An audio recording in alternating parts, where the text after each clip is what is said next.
Okay, after a bit of stupidity on my part, I lost a few things, but you didn't miss much. Basically, all I did was bought a wooden bat, which is stronger than our plastic bat, which I'm gonna drop. It's not even worth selling. And I got this canary chick. Basically, the way you get the canary chick is in the town that we will be going to shortly. You go to the top of the department store, which is in there. You talk to the guy, he'll ask you a question, say yes the first time, then he'll ask you another question, say no, and you'll get this canary chick for free. Anyways, a couple of things I want to go over. I found out what our stats do. And not check the map. Anyways, I've got a better understanding of what our stats do. Okay, offense, defense, that's self-explanatory. Fight. Like I said, it's a lot like Guts. It'll make you critical hit more often, but another thing that does is it makes you more accurate, and it makes you dodge better. Basically, the higher fight you have, the more you'll hit stuff, and the more you'll dodge things. Very important. Speed is obvious. Wisdom, that affects PSI, like I said. Strength. Higher strength means you'll have higher hit points. Since Ninten is a pretty high strength character, he'll have quite a few hit points. And force is basically... strength also gives you resistances to a few statuses, I don't remember which. And force is the same thing as strength, except with PP. A higher force, more PP, and it also gives you resistances to certain status ailments. Again, I don't remember which. And we also got... Hold on, just go to the state. We also got quite a bit of PSI. PSI, the way you learn PSI in this game is actually not like in EarthBound. In EarthBound, you just, as soon as you level up, you get the PSI power that's associated with that level up, assuming there is any. In this game, as you level up, you have the potential to learn new PSI powers. Basically, once you reach a certain level, you can learn a certain PSI power after a battle. You may not learn it as soon as you level up. In fact, it may be several battles before you learn it.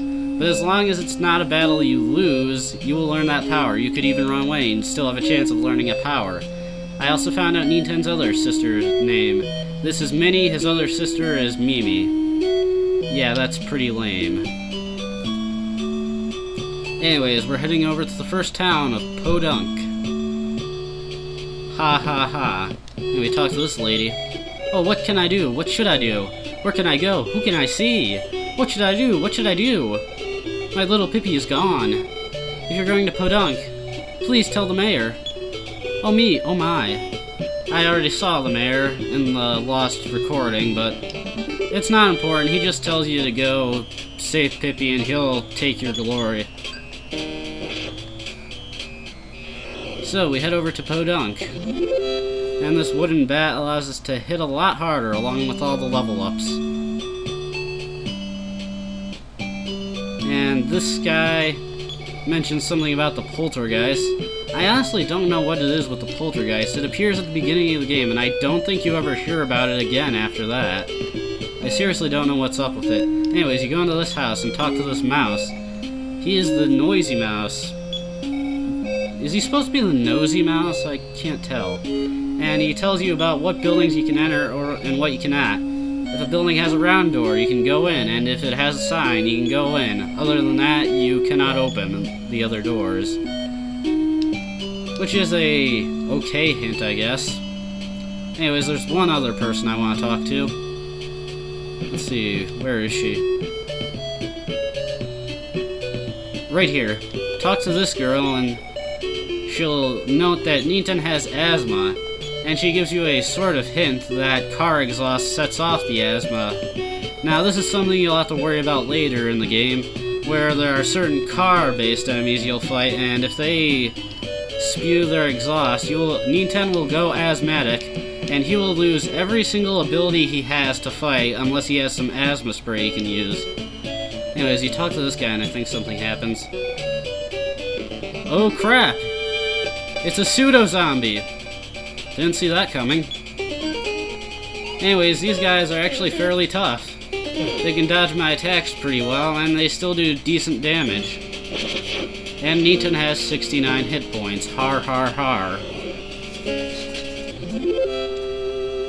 But they're still no match for me. So we head down this way. Our goal is the cemetery.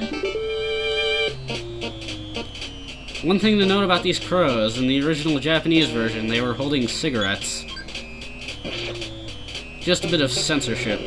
And as you can see, the crow is not all that intimidating. Nice spats, though. I respect those. Anyways, these bridges will take us to the cemetery. I'll show these enemies. They're fairly interesting, like Wally, the country boy. He also has his pitchfork of human flesh. I think that's just due to palette limitations on the enemies, that his pitchfork is the same color as his skin. Anyways, we go down here and we can encounter new enemies, the first being the zombie we fought in town before. I know that kind of means it's not a new enemy, but it's something you can only encounter here. And another encounter with another zombie. Come on, let's see something different for once. Well, this gives me ample time to drink my water.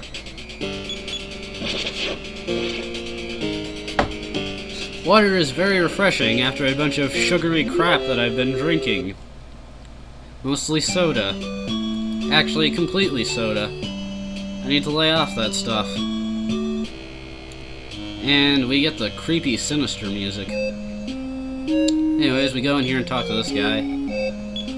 And we find out that he's a complete and total pansy and can't do anything. But a 12-year-old boy who has a knack for baseball will save the day. Anyways, this is where I did the latter of my training, because the enemies here give a bit more experience. I was thinking about going to another area, but there was just no way. I was way too weak to actually do anything. And these encounters are really annoying.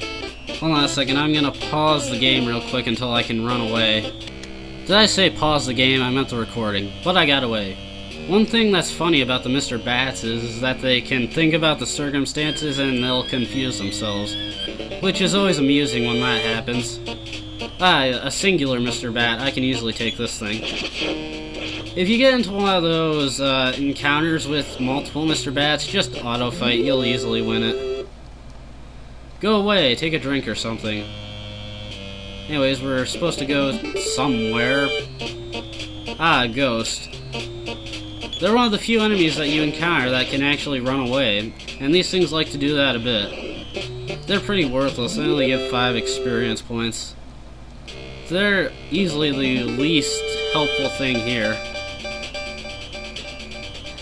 I hope I'm not close to 10 minutes, because I really want to get the first goal I want to... Well, I really want to get something done before this video is over.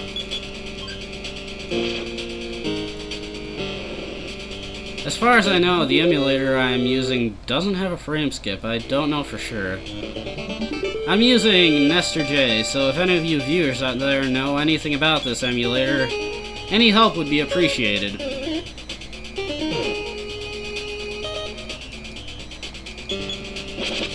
Ah, smash attack. Lovely. I swear, the later you get into this game, the less you see of smash attacks. I think it's just because the enemies have a really high fight stat at that point, so you just do less smash attacks. And is this a real big group of them? Yes, it is. Let's see if I can't run away on the first shot. I'll just pause it here. Man, those bats got smash attacks out the wazoo on me. So, the first time we use a PSI power. On recording, anyways. Niten isn't exactly like Ness. Instead of learning mostly healing PSI, he learns mostly support PSI. And a gang zombie. Censorship note. In the original version, these guys had bullet wounds all over them. There's a reason that I'm playing the English version. 1, I can actually read the text. That's always important. And 2, this game has the true ending. The original Japanese version did not have the true ending. And I know that it didn't have the true ending because in the Game Boy Advance remake, that game has this game's ending. A little bit of random trivia for you there. Anyways, we'll be ending the video soon. We'll get to where we want to go in a few seconds. Anyways, you can check out all these coffins and zombies will come out of them, but you want to check the coffin at the far left.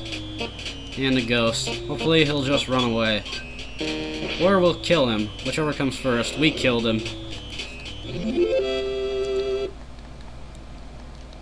Anyways, we head over here, check the coffin, not coughing. Coughing! And it's the girl, Pippi. Anyways, you talk to her. She tells us who she is. Ah, nah. Sure. And she gives you the Franklin badge. Aww. Anyways, she takes us out of this room for no particular reason. And that's where we'll end this video, so next time, I think I'll actually just take us back to Podunk and I'll meet you there. Until then.